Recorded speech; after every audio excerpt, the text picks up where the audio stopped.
For 30 years, there has been a gate at the end of the working road in Britain, and written on that gate was a single number, 55. That number meant everything. It was the escape age, the moment when, after decades of paying in, you could finally reach out and touch your own private wealth. Not the state's money, yours. The money you had quietly locked away, paycheck after paycheck, waiting for the one day you could walk through that gate and leave the working world behind for good. But here is the paradox of that gate. As you spend your entire career walking toward it, watching it grow closer, the government is quietly sliding it 2 years further down the track. And in 2026, if you do not hold the mathematical key to bridge those 2 years, you will not walk through it at all. You will be left standing in front of it, trapped, watching it drift away from you while others board. If you were born after 1973, this is the most important 4 minutes you will spend on your retirement this year, because the window to fix this is measured now in months, not years. Let us start with the deadline, because everything hangs on it. On the 6th of April, 2028, the normal minimum pension age, the NMPA, officially rises from 55 to 57. This is not a rumour. It was written into law in the Finance Act of 2022, and it applies to almost every modern private pension in the country, including your SIPP. Anyone born on or after the 6th of April, 1973, will not have reached 55 before that gate moves. Which means, for them, the escape age is no longer 55 at all, it is 57, and that is why 2026 is the last call.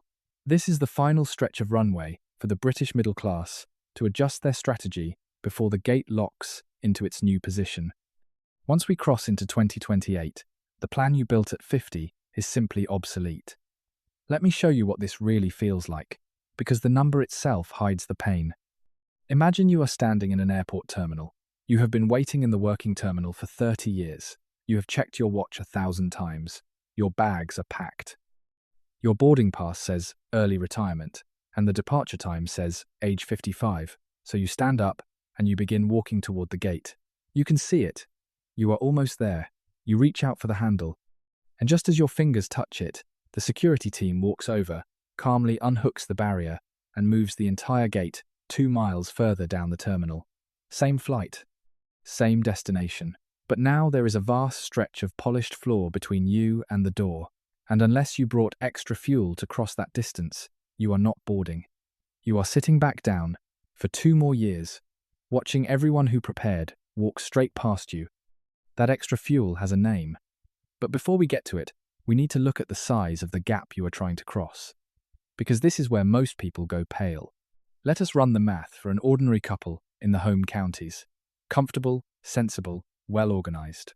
They have decided they need £4,000 a month to live the life they have earned. Now, stretch that across the 2-year void, the gap between 55 and 57, where their pension is legally sealed shut. 2 years is 24 months. 24 months at £4,000 each is £96,000. £96,000, that is the black hole. That is the sum of money they must find from somewhere other than their pension. In order to survive the 2 years, their SIPP refuses to open. And here is the cruel part. It does not matter how large that pension is. They could be sitting on £1 million. The valve is time-locked. HMRC does not care about the balance. It cares only about the age. 730 days of legally enforced silence. So where does the fuel come from? What is the one legal shield left standing in 2026? It is the stocks and shares ISA. The ISA is the only major wrapper in Britain that carries no minimum access age. There is no gate. There is no valve. You can reach into it at 50, at 55, at any age you choose, and pull your money out with no tax on the growth and no permission required. In a world where the pension gate is sliding away from you, the ISA is the bridge you walk across to reach it. But, and this is the whole point, that bridge has to be built before you need it, and you can only lay £20,000 of planks per year. That is the annual ISA limit. £20,000, no more. Which means this is no longer a savings decision, it is a race against time. You have roughly 24 months of contributions left to build a tax-free bridge wide enough to carry you across a £96,000 gap. Every tax year you let slip past is one you can never buy back. Think of your wealth as a private reservoir.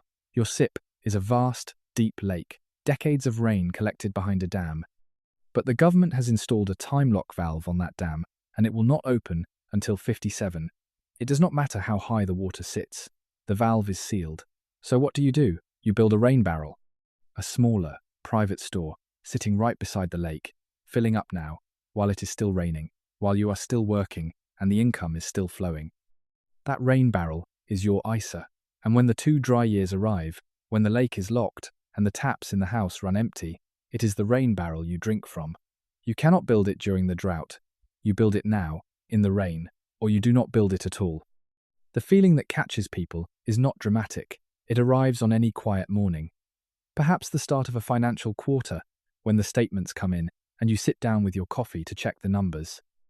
And it lands softly, almost gently, the realization that you have only a limited number of paychecks left to solve a permanent regulatory problem. The gate is not moving because of anything you did, but it is moving, and only the paychecks between now and then can build the fuel to cross it. Now, there is one lottery ticket worth checking before you do anything else. A small number of people hold what is called a protected pension age, a legal lock that lets them keep the old 55 gate even after 2028. This usually depends on the rules your scheme held back in 2021, and whether it granted an unqualified right to draw early. Most legacy schemes are gone. Most modern SIPPs do not carry it, and here is the trap. If you transfer a protected pension out to chase a better deal, you almost always destroy the protection in the process. So before you move a single pound, check each pension individually. One of them having a lock does not mean the others do.